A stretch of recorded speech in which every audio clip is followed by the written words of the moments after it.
Justo cuando nos sentamos a almorzar el domingo, mi cuñada se levantó, me apuntó con el dedo a la cara y me acusó de espionaje corporativo. Luego miró fijamente a mi hijo de 8 años y gritó que no era más que un caso de caridad que no pertenecía a nuestras vidas. Mi socio no discutió, no exigió pruebas y ni siquiera tocó la carpeta legal que deslizaron sobre la mesa. A medianoche, su elaborada trampa se desmoronó por completo. Uno desarrolla una aguda intuición para el peligro cuando dirige un negocio independiente. Es una sensación física, como un peso pesado en el estómago cuando una oficina se queda en completo silencio, señal de que tu personal ensayó un guión antes de que entraras por la puerta. Reconocí esa tensión exacta en el momento en que mi socio, David, y yo entramos en la casa de su familia en los suburbios de Chicago. Era una fría noche de invierno alrededor de las 7. Su madre, Eleanor, ofreció una sonrisa tensa y artificial en la entrada. Su padre, Arthur, asintió con desdén, mientras Chloe, la hermana menor de David, se sentó rígidamente a la mesa del comedor como una informante ansiosa por soltar una bomba. Mi hijo entró a mi lado, balanceando mi brazo. Llevaba un suéter demasiado grande, completamente convencido de que una reunión familiar significaba comodidad y comida. Se deslizó en su asiento, balanceando las piernas de un lado a otro mientras silbaba en voz baja. Estaba totalmente ajeno a todo.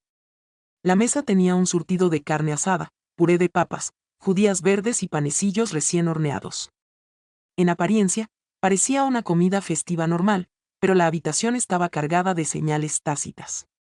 En el momento en que terminamos nuestros platos principales, Eleanor dejó el tenedor, se secó los labios con una servilleta y habló. Incitó a Chloe a revelar la noticia que había estado insinuando toda la semana. Sentí un nudo en el estómago al instante. Chloe apartó su silla y se puso de pie con calculada precisión, actuando como una fiscal en un tribunal que ella misma había construido. Me señaló con el dedo. Afirmó que yo había estado vendiendo en secreto los secretos comerciales de la empresa familiar a nuestro mayor competidor. Por un instante, pensé que la había malinterpretado, creyendo que se quejaba de un pequeño desacuerdo presupuestario o de un correo electrónico sin respuesta, no de una devastadora traición a mi carrera. Antes de que pudiera siquiera abrir la boca para defenderme, Chloe dirigió su mirada severa hacia mi hijo. Espetó que él no era una parte real de este legado y que David no debería gastar ni un centavo más en él. Me quedé sin aliento. Leo se quedó completamente inmóvil, su expresión alegre desapareció al instante. Miró a David, luego a mí y de nuevo a David. Preguntó en voz baja qué quería decir Chloe con esas palabras. Ver su confusión me partió el corazón. Empecé a levantarme para consolarlo, pero Arthur interrumpió desde la cabecera de la mesa. Con un tono plano y sin emoción, le dijo a mi hijo que oficialmente rompían lazos con ambos. Leo se echó hacia atrás en su silla como si hubiera recibido un golpe. En ese preciso instante, me di cuenta de la cruda realidad, se trataba de una emboscada coordinada, y Eleanor lo había sabido todo el tiempo. Arthur no dudó ni un instante. Todos en la habitación estaban al tanto, esperando ansiosamente que cayera esta trampa. Saqué a Leo de su asiento y lo estreché contra mi pecho. En lugar de gritar o provocarles el dramático berrinche que esperaban, simplemente lo levanté, le tapé los ojos con la mano y lo llevé hacia el pasillo. Mientras salía de la habitación, un fuerte golpe resonó desde la mesa del comedor. Chloe había arrojado una gruesa carpeta de Manila con el logotipo de una importante firma de contabilidad forense, el tipo de documento que nunca aparece durante una comida familiar informal. La vislumbré de reojo, pero lo que realmente me llamó la atención fue la expresión de David. No era una mirada de sorpresa, era pura furia contenida, la expresión de un hombre que se daba cuenta de la profundidad de la traición de su familia. Seguí caminando hacia la puerta mientras Leo temblaba en mis brazos. Desde el pasillo, las voces del comedor se oían con claridad. Eleanor dijo, hicimos esto para protegerte, hijo. Chloe intervino, es una auditoría independiente. Mírala. No puedes seguir encubriéndola. Arthur dio el golpe final, sé realista, David. Lee las pruebas. Lleva años vaciando tus fondos. Leo se aferró a mi chaqueta con sus manitas. Entonces David habló. Su voz era baja, pero tan firme y autoritaria que toda la sala quedó en silencio al instante. Esta es la última vez que ponemos un pie en esta casa. Un silencio atónito siguió. Eleanor se recuperó primero, tartamudeando, ¿de qué estás hablando? Ella es la que te robó, no nosotros. Chloe alzó la voz, solo te estamos mostrando los hechos. David seguía sin gritar. No puedo creer que hayas contratado a una empresa privada para investigar mi negocio a mis espaldas, dijo. No puedo creer que hayas obtenido ilegalmente registros financieros sin mi autorización. Y no puedo creer que hayas lanzado esas acusaciones delante de una niña de 8 años. Nadie tenía respuesta para eso. Entonces David añadió, pero tienes razón en una cosa. Contuve la respiración en el pasillo. Leo ya no tiene tía ni abuelos por este lado de la familia. Alguien jadeó. Y yo ya no tengo padres. El sonido de sillas arrastrándose resonó por toda la casa. Eleanor empezó a hablar por encima de él, Arthur se levantó pesadamente y Chloe murmuró algo incoherente. Entonces David pronunció la frase que cambió por completo el guión. Sí, ya sé lo de los fondos desaparecidos. Lo sé desde antes incluso de que lanzáramos la empresa. Yo construí esta empresa, y Elena nunca me ocultó ni un solo detalle. El silencio era ensordecedor. Ni Eleanor, ni Arthur, ni Chloe dijeron una sola palabra. Era la primera vez en mi vida que veía a la familia de David completamente muda, desprovista de cualquier respuesta ensayada. Entonces oí sus zapatos en el suelo de madera. David entró en la entrada, mirando primero a Leo y luego a mí. Vámonos, dijo en voz baja. Salimos sin dar un portazo ni gritar un último adiós. Acabábamos de salir a la fría noche de invierno. Leo seguía sujetándome con fuerza. David caminaba justo a nuestro lado, manteniendo una mano tranquilizadora sobre mi hombro. Podía sentir que un vínculo se había roto para siempre, pero no era el vínculo entre nosotros tres. Lo que explotó esa noche en realidad no empezó en esa cena. Para entender cómo llegamos a ese punto de ruptura, hay que remontarse casi una década atrás. Cuando conocí a David, tenía 22 años. Era un chico reservado, increíblemente centrado, del tipo que soportaba una presión inmensa sobre sus hombros sin quejarse jamás. Estaba haciendo malabares con un exigente horario universitario mientras trabajaba largas jornadas. No venía de un entorno humilde, pero sí de un hogar donde cada gota de apoyo paterno venía con condiciones. Me enamoré de él mucho más rápido de lo que suelo admitir. Sin embargo, conocer a sus padres fue una experiencia completamente diferente. Eleanor me saludó como si yo fuera una inversión arriesgada que ella quisiera rechazar activamente. Arthur corregía mi forma de expresarme cada vez que hablaba, y Chloe, que apenas tenía 11 años por aquel entonces, ya imitaba la actitud condescendiente de sus padres hacia todos los que la rodeaban. Durante aquel primer almuerzo dominical, Eleanor me miró al otro lado de la mesa y preguntó, ¿cuáles son tus intenciones a largo plazo con nuestro David? Nuestro David, como si fuera un activo de la empresa y yo una inversora hostil que intentaba apoderarse de él. Después vinieron los comentarios sutiles y con doble sentido, casi siempre acompañados de una dulce sonrisa. David es increíblemente generoso, decía Eleanor. Probablemente paga todo el alquiler, ¿no? Las mujeres de hoy en día son muy listas para dejar que sus novios paguen la cuenta. Oh, es maravilloso que tengas tu pequeño negocio, Elena. Así no dependes completamente de su sueldo. Siempre lo decía como un cumplido. La realidad era que me mantenía sola. De hecho, a menudo cubría nuestros gastos compartidos y pagaba la compra cuando David no tenía dinero. Pero Eleanor ya me había catalogado como una cazafortunas que quería explotar a su hijo. Chloe aprendió la costumbre rápidamente. Incluso de niña, me lanzaba preguntas venenosas. ¿Por qué te compra regalos David? Ella me preguntó una vez, ¿qué regalos? Respondí, confundida. Esto es solo un café de $5. Así es exactamente como empieza el agotamiento, respondió con una mirada inexpresiva. Era completamente absurdo, pero lejos de ser inocente. Mientras tanto, la verdad era que David era el pilar emocional y financiero de ese hogar. En el momento en que empezó a ganar un sueldo de verdad, sus ingresos se convirtieron en una parte esperada del presupuesto familiar. Constantemente transfería dinero para la hipoteca, pagaba la reparación del coche de Arthur, cubría los impuestos de la propiedad y mantenía una tarjeta de crédito adicional abierta para emergencias, lo que casi siempre se traducía en las compras online personales de Chloe. David ganaba un buen sueldo, pero no era rico. Él lo veía como un deber familiar, pero yo lo veía como una profunda culpa que ellos sabían exactamente cómo manipular. A pesar de su intromisión, seguimos adelante. Nos casamos, construimos una hermosa vida juntos, lanzamos nuestra propia empresa de consultoría y establecimos nuestras propias rutinas tranquilas. Cada 2 semanas, seguíamos yendo a ver a sus padres porque David creía sinceramente que los lazos familiares solo requerían una paciencia infinita. Fui únicamente para apoyarlo a él, nunca por ellos. Finalmente, decidimos expandir nuestras operaciones comerciales y comprar nuestro primer local comercial importante. Al principio, fue una aventura emocionante. Luego vinieron las interminables auditorías financieras, las estrictas verificaciones de crédito, las complejas solicitudes bancarias y meses en los que cada solicitud de préstamo rechazada se convertía en una aplastante decepción. Pasamos más de 2 años enfrentando constantes muros burocráticos antes de que finalmente nos sentáramos con un especialista en banca forense de alto nivel. Todavía puedo visualizar esa oficina fría y estéril. El aire acondicionado estaba a todo volumen. Una carpeta gruesa y cerrada reposaba firmemente sobre el escritorio. La especialista escogió sus palabras con extrema cautela. La línea de crédito personal y el historial financiero de David habían sido comprometidos permanentemente años atrás por cuentas fraudulentas abiertas a su nombre. No fue un error administrativo menor, ni algo que una simple carta de reclamación pudiera solucionar. El daño a su autonomía financiera fue total e irreversible. Extendió la mano y me apretó la mano con fuerza. No se derrumbó en ese momento. Solo me miró y dijo, «Está bien».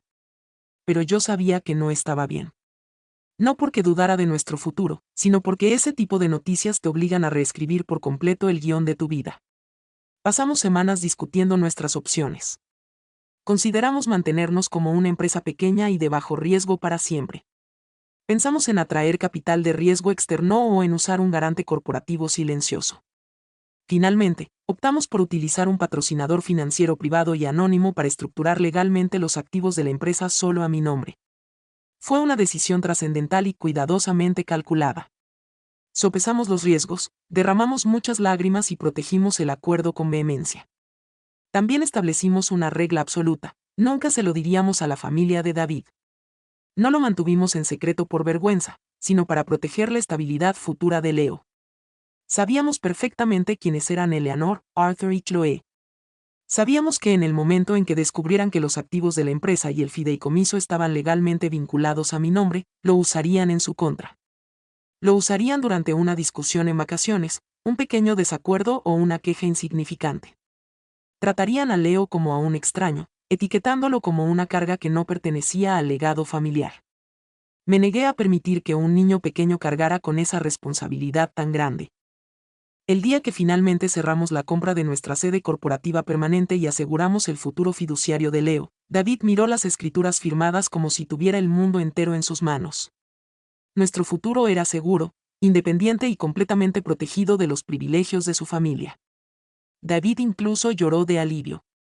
«Bienvenido al equipo, pequeño», había susurrado David ese día, mirando los documentos de fideicomiso firmados. «Soy tu compañero de por vida». Y realmente lo era. Desde ese mismo instante. Leo se parecía muchísimo a mí. Heredó mis ojos expresivos, mi sonrisa torcida y la peculiar forma en que fruncía el ceño cuando estaba muy concentrado. Eleanor detestaba ese parecido. «No veo ni rastro del lado de David en él», comentaba fríamente, inclinándose sobre su trona. Arthur incluso soltó durante una cena navideña, medio en broma: «¿Estás absolutamente seguro de que él es quien mantiene el negocio familiar, David?». La expresión de David se volvió tan gélida que Arthur rió nerviosamente y cambió de tema de inmediato. La hostilidad de Chloe se intensificó significativamente al llegar a la edad adulta. «Están invirtiendo demasiado dinero en él», espetaba cada vez que le comprábamos a Leo material escolar, libros o programas de enriquecimiento. En su retorcida visión del mundo, cada dólar invertido en el desarrollo de nuestro hijo era un dólar que David le robaba de su presupuesto personal. En el momento en que Chloe se graduó de la preparatoria, anunció su intención de asistir a una universidad privada de élite, notoriamente cara. Ignoró por completo las universidades públicas o los programas locales asequibles, eligiendo una institución con una matrícula que requería una estrategia financiera seria. ¿Y quién esperaba que pagara la cuenta? David. Por supuesto, no sus padres. David accedió a regañadientes a financiarla. Durante 2 años completos, cubrió sus enormes pagos de matrícula. Fue un desembolso financiero asombroso, que ascendía a decenas de miles de dólares cada semestre. Para poder hacer esos pagos, David y yo congelamos por completo nuestros gastos personales y pusimos en pausa nuestros propios planes de expansión. David lo hizo por un profundo sentido de lealtad fraternal, pero Chloe pagó ese sacrificio con manipulación constante. Cada vez que visitaba nuestra oficina, encontraba una manera astuta de quejarse. Ustedes desperdician tanto dinero, decía. Compras muebles de oficina bonitos y luego dices que andas corto de dinero. Si no gastaras una fortuna en tu esposa e hijo, podrías reinvertir en tu verdadera familia. Tu verdadera familia. Es increíble la rapidez con la que invocan los lazos de sangre cuando quieren una compensación. Esos comentarios hirieron profundamente a David, pero se obligó a tragarse el insulto. Racionalizó que Chloe era solo joven, que Eleanor hablaba sin filtros y que Arthur trataba a todos con la misma frialdad. Intenté creer en su optimismo, pero las señales de alerta eran imposibles de ignorar. Los celos arraigados, la envidia tóxica y la creencia inquebrantable de que David les debía todo su sustento, a pesar de que nunca lo habían apoyado sin exigir una enorme recompensa. Y entonces llegó esa cena final. La carpeta forense, la acusación de espionaje, el ataque despiadado a Leo y el horrible momento en que un niño de 8 años tuvo que sentarse allí mientras 3 adultos le gritaban que era un extraño. Más tarde, descubrimos exactamente cómo orquestaron la emboscada. Leo había dejado accidentalmente su cargador de portátil y su tableta digital en casa de Eleanor después de pasar allí el fin de semana viendo una película. Chloe había interceptado los dispositivos. Usando a una amiga experta en tecnología, obtuvo ilegalmente los datos de registro privados de nuestra empresa, las estructuras internas de activos y los detalles del fondo fiduciario que estaban bloqueados a mi nombre. No era información que jamás se sostendría en un tribunal real, pero les dio suficientes medias verdades para escenificar su ejecución pública en la mesa del comedor. El viaje de regreso a nuestro apartamento estuvo lleno de un silencio pesado y sofocante que todavía me persigue. Leo estaba sentado paralizado en el asiento trasero, mirando fijamente por la ventana como si estuviera aterrorizado de que hacer una pregunta revelara una realidad aún más devastadora. Lo observé atentamente por el espejo retrovisor. Me preparé para llorar, gritar o confundirse, pero permaneció completamente estoico, solo un niño pequeño que hacía todo lo posible por no derrumbarse por dentro. David mantenía ambas manos pegadas al volante, con la mandíbula apretada con fuerza. No pronunció ni una sola palabra en todo el trayecto. Cuando por fin aparcamos y entramos, Leo fue directo a su habitación sin siquiera quitarse la chaqueta. No buscó sus juguetes, no cogió nada para merendar y no dijo ni una palabra. Leo se quedó paralizado en la entrada, mirando fijamente los muebles de la sala como si nuestra propia casa se hubiera vuelto de repente completamente desconocida para él. David y yo cruzamos miradas. El tiempo de la conmoción había terminado. Era hora de actuar y proteger a nuestro hijo. Nos sentamos a cada lado de él en el sofá de la sala, cada uno de nosotros tomando una de sus manos temblorosas. Leo, dije suavemente, acercándome. Sabes cuánto te hemos deseado siempre, ¿verdad? Él asintió levemente, manteniendo la mirada en el suelo. David respiró hondo para tranquilizarse. Cuando tu madre y yo estábamos empezando nuestro negocio y queríamos formar una familia, explicó David, los bancos y la documentación mostraron que mi nombre personal no podía usarse para asegurar nuestro futuro sin mucha ayuda legal externa. Leo lo miró fijamente, sin pestañear. Así que encontramos otra manera, continuó David. Conseguimos un patrocinador independiente para construir esta vida para nosotros bajo el nombre de tu madre. Yo estaba allí protegiéndote incluso antes de que nacieras. Yo te ayudé a construir tu fondo fiduciario, te enseñé a leer, te mostré cómo lanzar una pelota de béisbol. Soy tu padre, Leo.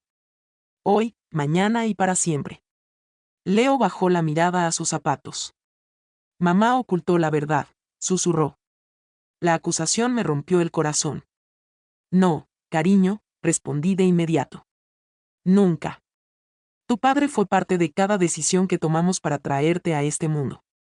Nunca hubo secretos entre nosotros, y nunca hubo una sola mentira entre él y yo. David apretó suavemente su pequeña mano. Eres mi hijo, Leo. Nada en un trozo de papel cambiará eso jamás. Leo no lloró. Esa falta de desahogo era lo que más me aterrorizaba.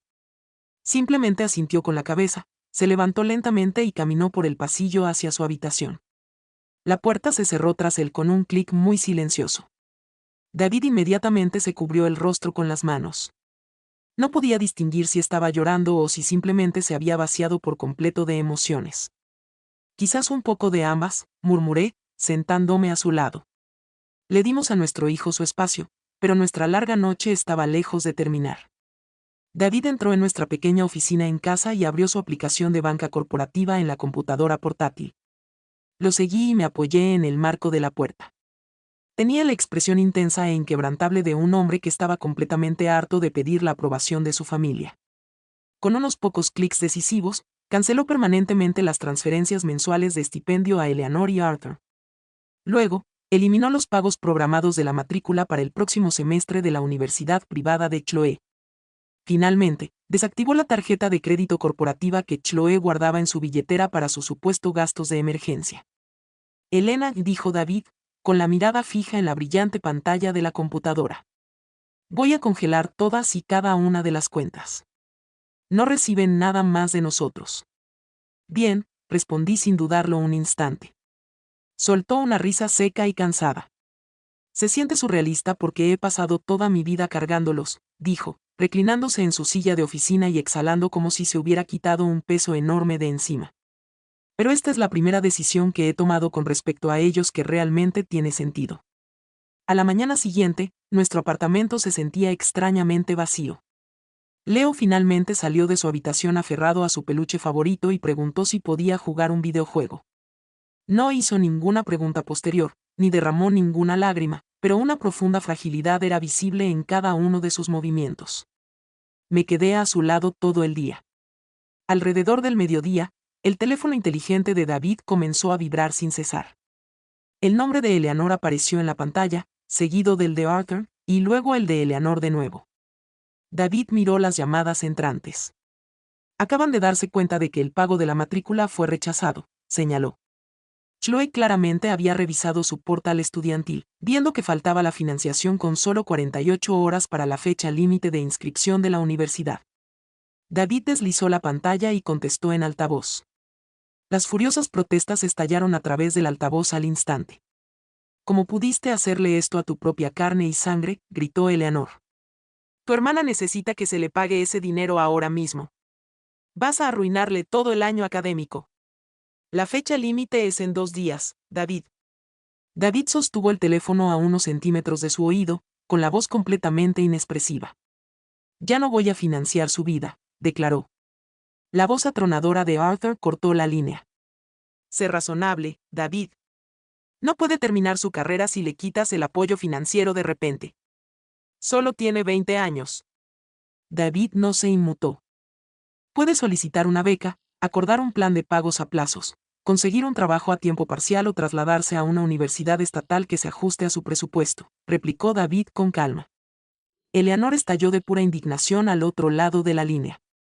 No puedes simplemente abandonar a tu propia familia, David. David miró por el corto pasillo hacia la sala de estar, donde Leo estaba sentado tranquilamente en la alfombra abrazando su peluche. Abandonaste a la mía anoche, respondió. Un profundo silencio se apoderó del teléfono. Luego llegó la predecible ola de manipulación. Te está lavando el cerebro, siseó Eleanor. Esa mujer te ha puesto completamente en nuestra contra. Nos debes respeto, David. Tu propia hermana contaba con tu palabra.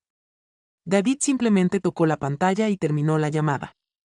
Me acerqué a su escritorio y le besé la mejilla. Estoy increíblemente orgullosa de ti, murmuré. Me miró con una expresión de genuina sorpresa en el rostro. Nunca les he colgado el teléfono en toda mi vida, admitió, tomando una respiración profunda y lenta. Fue increíble. Leo apareció de repente en la puerta de la oficina. La abuela Eleanor y el abuelo Arthur están muy enojados, ¿verdad? David se levantó de inmediato y se agachó a la altura de los ojos de nuestro hijo. Están molestos porque tomaron una decisión terrible y se niegan a asumir la responsabilidad, explicó con suavidad. Esto no tiene absolutamente nada que ver contigo, Leo.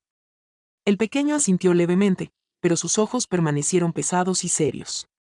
Sus padres vivían a menos de 20 minutos en el suburbio vecino, y en una tranquila tarde de sábado, el tráfico era completamente inexistente. No tardó en llegar la inevitable confrontación. Unos golpes repentinos y agresivos sacudieron nuestra puerta principal. No era el golpe de un invitado, era el golpe exigente de personas que consideran una puerta cerrada como un insulto personal. David comenzó a levantarse, pero le puse una mano en el hombro. Yo me encargo de la puerta, dije, saliendo ya al recibidor. La abrí solo unos centímetros, manteniendo el pestillo de seguridad puesto. Eleanor y Arthur estaban de pie en el felpudo. Ella se aferraba con fuerza a su bolso de diseñador contra sus costillas, mientras que él apretaba la mandíbula con furia. Ambos portaban la feroz indignación de personas profundamente ofendidas por las consecuencias naturales de su propio comportamiento cruel. «Abre esta puerta ahora mismo», ordenó Eleanor. No era una petición. Los dejé entrar únicamente porque me negué a que nuestros vecinos presenciaran su dramática escena en el pasillo. Entraron en nuestro apartamento con un aire de absoluto derecho, actuando como si fueran dueños de la propiedad. David salió de la oficina para recibirlos. «¿Qué hacen exactamente aquí?», preguntó David. Arthur ofreció una sonrisa burlona y sin humor. «¿Tuviste el descaro de colgarle el teléfono a tu madre?» «Sí, lo hice», respondió David secamente. Los ojos de Eleanor se abrieron de par en par con pura incredulidad. «¿Así es como te diriges a tus padres ahora?» «Así es exactamente como me dirijo a cualquiera que cruce la línea con mi familia», replicó David. Eleanor se cruzó de brazos a la defensiva. «Exigimos una explicación adecuada para esta maniobra financiera». David asintió, completamente imperturbable. «Cerré permanentemente la cuenta corporativa de Chloe y congelé sus pagos de matrícula. Ya no financio su universidad privada». Arthur parpadeó con genuina sorpresa. «¿Qué? ¿No puedes simplemente cortar el suministro así?» «Me oíste bien», dijo David. «Tendrá que encontrar otra forma de financiar su educación». Arthur dio un paso adelante con decisión. «No tenemos el capital líquido para cubrir una matrícula de lujo como esa». «Entonces tendrá que explorar opciones más realistas», respondió David. Eleanor dejó escapar una risa aguda y amarga. «Es fácil decirlo para ti, David. Ciertamente tenías mucha estabilidad financiera y apoyo familiar cuando estabas construyendo tu carrera». David miró fijamente a los ojos de su madre. «¿Apoyo de quién?» Eleanor de repente perdió la voz. «Compaginaba 40 horas de trabajo a la semana mientras terminaba mi carrera», continuó David, con la voz cargada de una década de verdad reprimida. «Pagué por cada centavo de mi vida. Financé el estilo de vida de esta familia antes incluso de poder permitirme un apartamento decente. Y en el preciso instante en que Elena entró en mi vida, la trataste como a una intrusa que venía a robarte tu alcancía personal». «No seas tan dramático», murmuró Arthur, haciendo un gesto de desdén con la mano. «Desde el primer día, te metiste con los asuntos de mi esposa, trataste a Leo como a un huésped temporal y anoche cruzaste un límite que ninguna familia decente se atrevería a cruzar», declaró David. Eleanor apretó los labios. Chloe simplemente cometió un error. No tenía mala intención. Miró a nuestro hijo de 8 años a la cara y gritó que era un caso de caridad, dije, dando un paso al frente. «¿Cómo puedes afirmar que no hubo mala intención en eso?» Arthur me miró con desprecio descarado. «Bueno, tal vez nada de esto habría sucedido si no nos hubieras ocultado la estructura corporativa de nuestro hijo». «Cuida tu boca», advirtió David. Su voz era peligrosamente baja, lo que hizo que Arthur se callara al instante. Eleanor respiró hondo, con tono condescendiente, como si se dirigiera a un niño pequeño testarudo. «David, teníamos todo el derecho a saberlo. Merecíamos saber que el legado de nuestra propia familia había sido cedido a un extraño». La habitación quedó en completo silencio. Detrás de nosotros, una vocecita pequeña y frágil resonó desde el pasillo. «¿Soy un extraño?» Me giré. Leo estaba allí descalzo, con el pelo húmedo por su baño de la tarde. Su rostro estaba completamente pálido, y sus ojos abiertos estaban llenos de puro pavor. «Dijeron que no pertenezco a la familia», repitió. Sin pensarlo 2 veces, corrí hacia él y lo levanté antes de que se desplomara. Me rodeó el cuello con los brazos y comenzó a llorar. Eran sollozos silenciosos y temblorosos, atrapados en lo profundo de su pecho. Eleanor intentó dar un paso hacia nosotros. Leo, cariño, lo has entendido completamente mal. No lo toques, dijo David. No gritó. No alzó la voz. Simplemente se acercó, puso una mano protectora en la espalda de Leo y se enfrentó a sus padres. Salgan de mi apartamento. Eleanor se quedó paralizada. David, escucha la razón. Ya no te voy a escuchar, la interrumpió David. Arthur frunció el ceño. Condujimos hasta aquí para resolver esto de forma madura. No, replicó David. Condujiste hasta aquí para justificar tu crueldad. Eleanor levantó la barbilla. ¿De verdad vas a arruinar tu relación con tus padres por un simple malentendido, David? David miró a Leo, que temblaba violentamente contra mi hombro. Esto nunca fue un malentendido, la voz de Arthur resonó con autoridad.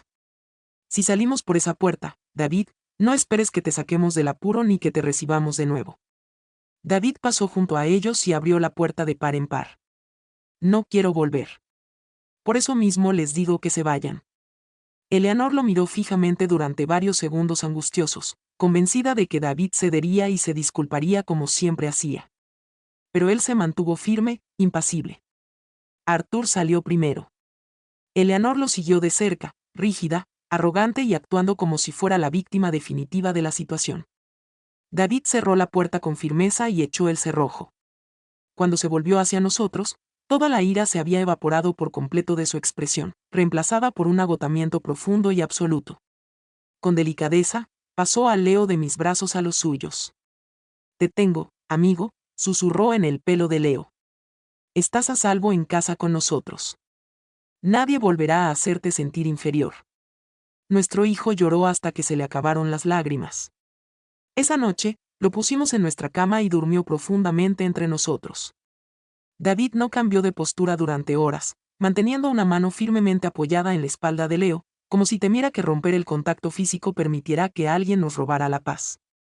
Me quedé despierta durante horas, mirando fijamente al techo oscuro. Sabía que el daño emocional ya estaba hecho, pero una profunda sensación de alivio me invadió. Por fin habíamos construido un muro infranqueable entre nuestro hijo y esas personas tóxicas. La semana siguiente fue increíblemente extraña. No fue alegre ni fácil, pero una desconocida sensación de tranquilidad se instaló en nuestro apartamento. Por primera vez en 10 años, no teníamos que soportar los almuerzos obligatorios de los domingos. No hubo mensajes de texto pasivo-agresivos de Eleanor preguntando si ya estábamos listos para comportarnos como adultos. No hubo llamadas telefónicas frenéticas de Chloe exigiendo acceso inmediato al fondo de emergencia. Un par de tíos lejanos de David enviaron breves correos electrónicos sugiriendo que mezclar lazos familiares con asuntos legales corporativos era una mala idea, pero David simplemente los movió a su carpeta de archivos sin responder. Leo no mencionó el incidente durante varios días. Regresó a sus clases de tercer grado, completó sus tareas de lectura, dibujó en su cuaderno y pasó largas tardes sentado en la alfombra con David viendo documentales de naturaleza. De vez en cuando, veía a Leo mirando fijamente el perfil de David, como si verificara constantemente que su padre todavía estaba físicamente presente en la habitación. David siempre se daba cuenta. ¿Qué te preocupa, amigo?, preguntaba David, levantando la vista. Nada, respondía Leo, acercándose arrastrando los pies. Ven aquí. Y él se deslizaba justo a su lado, y David lo rodeaba con un brazo fuerte por los hombros sin presionarlo para que hablara. Una noche, mientras preparábamos la cena en la cocina, Leo estaba sentado en la encimera haciendo un rompecabezas. De repente, levantó la vista con una expresión impasible y preguntó, ¿todavía tenemos que ir a casa de la abuela Eleanor los fines de semana? David se quedó paralizado con un utensilio de cocina suspendido en el aire. Leo añadió, es que no quiero seguir fingiendo que me gusta su estofado demasiado cocido. Una risa repentina escapó de mi garganta, tan aguda que casi me hizo llorar. David también empezó a reír, una risita tranquila y cansada, pero totalmente genuina. Miró a nuestro hijo al otro lado de la encimera. Nunca volveremos allí, Leo. Leo volvió a sus piezas del rompecabezas, con un aire de total alivio. Eso es genial. ¿Podemos hacer pizzas caseras los domingos en vez de eso? Claro que podemos hacer pizza, prometió David. Y así, la tensión que quedaba en nuestra casa finalmente se disipó. Los dibujos escolares de Leo empezaron a mostrarnos solo a nosotros tres, él, David y yo, a veces con un Golden Retriever imaginario, a veces bajo un sol gigante de dibujos animados, y siempre de pie frente a un brillante edificio de oficinas con ventanas coloridas. Dejó de dibujar por completo a Eleanor, Arthur o Chloe. Nunca cuestioné el cambio, el silencio hablaba por sí solo. Exactamente 3 días después de que David cortara definitivamente la financiación universitaria, estábamos ayudando a Leo a atarse las botas para ir a la biblioteca del barrio cuando un golpe sacudió la puerta principal. Esta vez, el sonido fue increíblemente suave. Casi vacilante. David y yo intercambiamos una rápida mirada. Ambos supimos instintivamente quién estaba al otro lado incluso antes de que se girara el cerrojo. Chloe estaba de pie en el felpudo. Estaba completamente sola. Sostenía una pequeña caja de pasteles de una panadería local, atada cuidadosamente con una cinta rosa. Tenía los ojos hinchados y rojos, y el pelo recogido en una inusual y desordenada coleta. Por primera vez desde que la conocí, parecía completamente despojada de su habitual arrogancia corporativa. Elena, susurró, con la voz ligeramente quebrada. ¿Puedo pasar y hablar con ustedes? David se acercó a mi lado. No mostró ninguna agresión externa, pero su postura era completamente cerrada e inflexible. Chloe tragó saliva con dificultad, mirando sus zapatos. Vine a disculparme. Levantó ligeramente la caja de pasteles. Traje esto. Mira, sé que una caja de dulces no soluciona nada, pero literalmente no sabía qué más hacer. Ninguno de los dos extendió la mano para tomar la caja. Su mirada volvió a posarse en el suelo. Juro que no sabía nada del acuerdo de respaldo financiero privado. Si hubiera sabido que el nombre de David no estaba legalmente vinculado a la empresa debido a su historial crediticio, jamás habría lanzado esas acusaciones de fraude. Especialmente no delante de Leo. Fue algo horrible.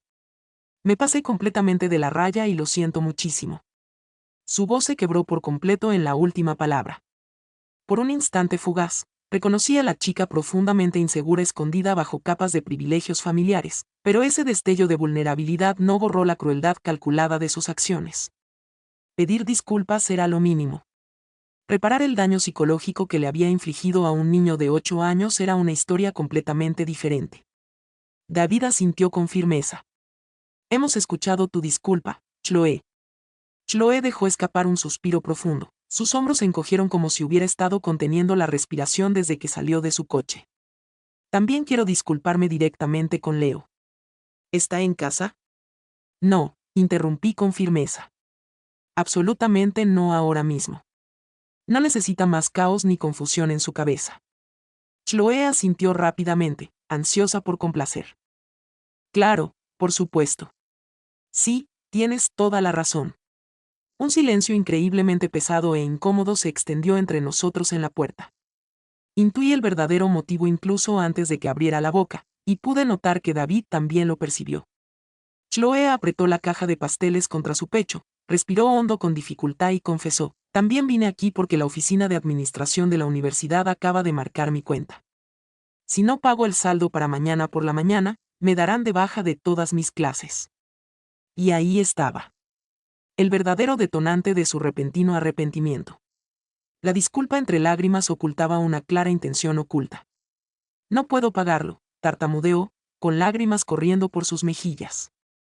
El tiempo corre. Mis padres tampoco tienen el dinero.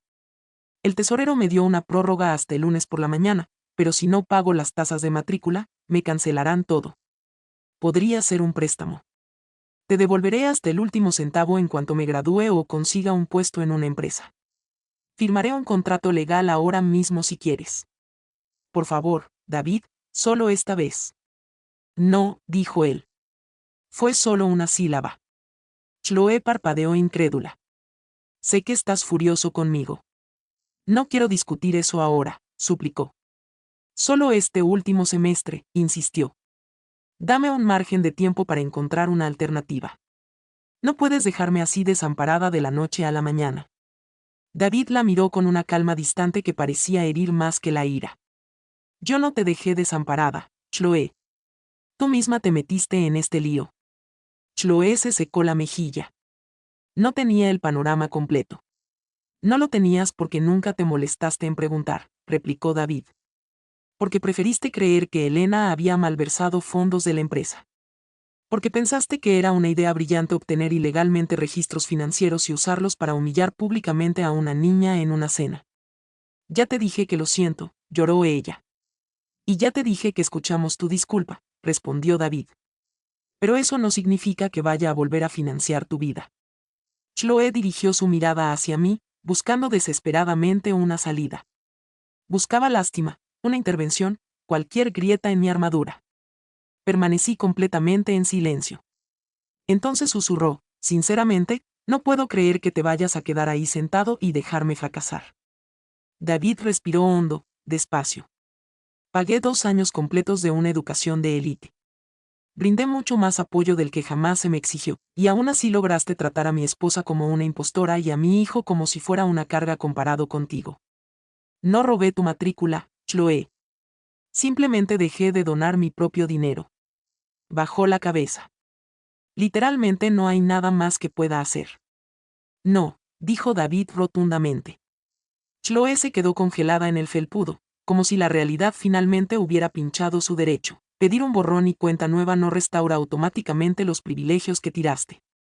Se dio la vuelta para caminar por el pasillo, pero antes de llegar al ascensor, lanzó un último comentario amargo por encima del hombro. Nunca imaginé que la elegirías a ella en lugar de a tu propia sangre. David la miró como si no pudiera creer que todavía no entendiera nada. Él es mi hijo, dijo. Nunca hubo que elegir. Chloe se fue. David cerró la puerta del apartamento con sumo cuidado. Esta vez, no se movió, él simplemente apoyó su espalda contra la madera sólida. Me acerqué y suavemente apoyé mi frente contra la suya. Hiciste lo correcto, susurré. Cerró los ojos con fuerza. Lo sé. Pero aún duele. Asintió lentamente. Sí, duele mucho más de lo que esperaba. Lo abracé. David había pasado toda su vida desempeñando el papel del hijo que resolvía cada crisis, el hermano que pagaba todas las cuentas, el pacificador que se tragaba su propio orgullo para evitar conflictos. Esa tarde de sábado, no se transformó en una persona fría o cruel, simplemente dejó de comprometer el bienestar de su propia familia. Los meses que siguieron solo consolidaron nuestra nueva realidad. Eleanor intentó comunicarse usando números de teléfono desconocidos. David no contestó. Arthur envió párrafos enormes llenos de amargas lecciones sobre lealtad familiar, respeto y obligación filial. David los leyó una vez en completo silencio y luego bloqueó también esos números. Chloe finalmente envió un correo electrónico desesperado. Ella afirmó que se estaba ahogando, que no dormía, que sus padres estaban desesperados y que toda su casa se había sumido en el caos total. David leyó el mensaje por encima y lo borró, manteniendo la línea. Para las personas sin límites, un límite saludable siempre se siente como un ataque personal. Inscribimos a Leo en terapia infantil unas semanas después. No porque estuviera roto, sino porque nos negamos a dejar que el impacto psicológico de esa noche permaneciera en la oscuridad. La terapeuta nos ofreció una verdad muy simple: los niños no requieren explicaciones impecables y complejas, solo requieren adultos consistentes y confiables. Eso es exactamente lo que nos esforzamos por ser. David asistió a todas y cada una de las sesiones cuando su horario se lo permitía. Se sentaba en la sala de espera con una taza de café que inevitablemente se enfriaba por completo. Después, llevaba a Leo a tomar un helado o un pastel, dependiendo de su estado de ánimo. Una noche, mientras se abrochaba el cinturón en el asiento del pasajero después de una sesión, Leo miró por el espejo retrovisor. Sé exactamente qué decirle a la gente si alguna vez me preguntan por nuestra familia, anunció. David lo miró a los ojos en el cristal. ¿Qué es eso, amigo? Que eres mi verdadero padre porque eres el que realmente me cuida. David no pudo articular palabra de inmediato. Yo tampoco. Leo hizo clic. Se abrochó el cinturón de seguridad y añadió, además, tú haces pizza casera mucho mejor que mamá. Eso es un hecho indiscutible, logró bromear David, con la voz cargada de emoción. Oye, eso es muy discutible, repliqué desde el asiento delantero. Leo soltó una carcajada brillante y genuina. Fue un pequeño alivio, pero fue completamente suyo. En ese momento, pude sentir que las profundas grietas en nuestra vida finalmente comenzaban a sanar. Han pasado 6 meses desde aquella noche. Nuestra vida cotidiana es mucho más sencilla ahora, no perfecta, pero infinitamente más tranquila. Las agotadoras reuniones de fin de semana donde tenía que calcular cada sílaba son cosa del pasado. Las llamadas telefónicas que solían arruinarle el humor a David durante días han desaparecido. Las constantes transferencias bancarias que nos obligaban a suspender nuestras propias inversiones se han ido. Ya no hay una tía adulta con aires de superioridad que vea a nuestro pequeño como un competidor financiero por la riqueza de su hermano. Desde la ruptura, los ingresos que David ha ganado con tanto esfuerzo se quedan completamente en nuestra casa. No porque seamos personas egoístas, sino porque David finalmente dejó de pagar una deuda que nunca debió haber contraído. Leo está visiblemente más ligero. De vez en cuando, hace preguntas curiosas sobre cómo se estructuró nuestra empresa de consultoría o cómo llegó a nuestras vidas, y siempre le respondemos con absoluta honestidad. Poco a poco, de una manera acorde a su nivel de madurez, comprende que hubo obstáculos legales, un inversor externo y un padre que protegió ferozmente su futuro incluso antes de que tuviera edad suficiente para comprenderlo. Lo más importante es que sabe sin la menor duda que nunca tendrá que ganarse su lugar en nuestra mesa. Le pertenece por completo. Solo nos enteramos de las novedades sobre Eleanor y Arthur a través de conocidos comunes, nunca porque los busquemos. Aparentemente, tuvieron que solicitar préstamos personales con intereses altos solo para cubrir una parte de la matrícula universitaria restante de Chloe. Cuando se les acabó, solicitaron otra línea de crédito. Finalmente, se rumorea que se vieron obligados a poner una segunda hipoteca sobre su casa en los suburbios para asegurar un préstamo mayor. Chloe tuvo que trabajar muchas horas en un negocio local y reducir significativamente su carga académica para no reprobar por completo. No me alegro de sus dificultades económicas, pero tampoco siento la menor culpa. Durante una década, esa familia nos obligó a vivir bajo la premisa de que ser pariente significaba cargar con una deuda interminable y agotadora. Finalmente, les demostramos que estaban equivocados. Se esperaba que David financiara sus vidas, soportara sus insultos y les mostrara una gratitud infinita. Yo era simplemente un intruso, tolerado solo mientras no interrumpiera su flujo financiero. La noche de aquella cena, creyeron sinceramente haber descubierto pruebas irrefutables para destruirme. Pero no las encontraron. Lo que realmente descubrieron fue a David, harto de someterse a su prepotencia. Y esta vez, David no miró atrás, eligió a su hijo.